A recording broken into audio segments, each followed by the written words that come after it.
Hey, what's up everybody? It's Justin from Sheepdog Response. Hey, today's combative skills and drills, we're gonna be going over how to control a weapon in a fight. Let's check it out.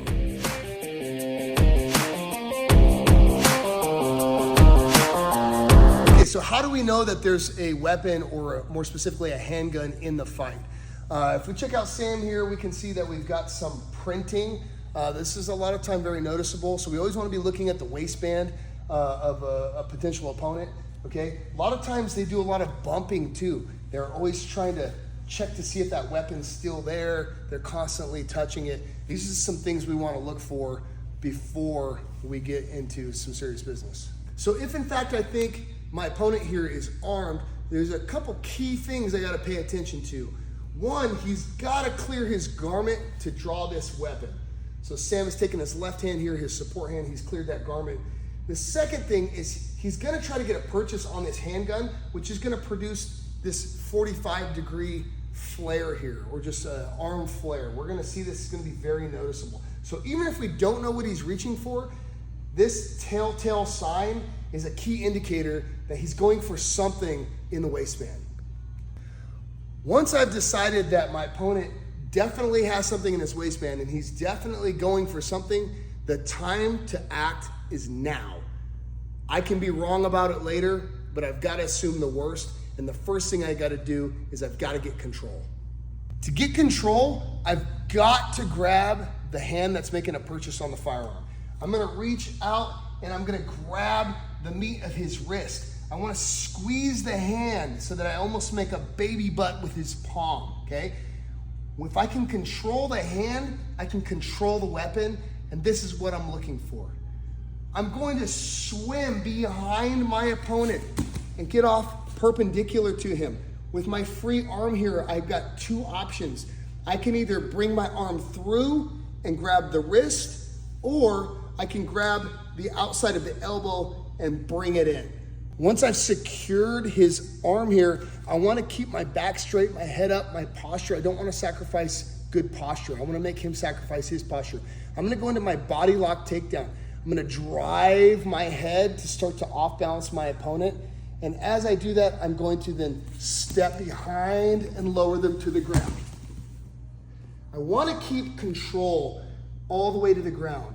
That way I can still controlling the hand here.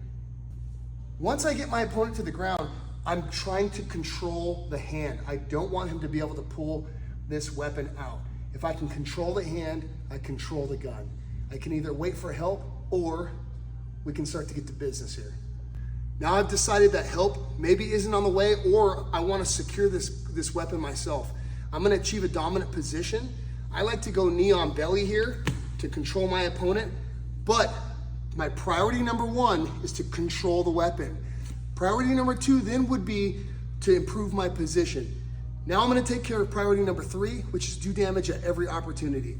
I'm going to start softening my opponent up. Wham. Here, as many times as it takes, either one, to end the fight, or two, get that primal urge to release the hand to cover the face.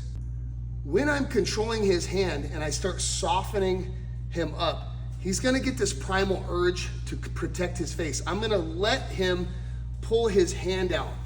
We will feel the hand go limp as it tries to pull out and let go of his master grip on the gun here.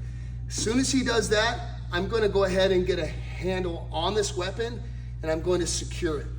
Now that I have a hand on the grip of this firearm, I'm going to go ahead and remove it from his waistband while making space.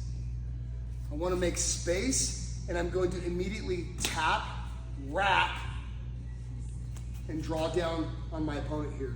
I've got to assume that this weapon is either malfunctioned or not even loaded. I don't know the condition of this weapon, so that's why I'm going through my malfunction drill, tap, rack, and draw down.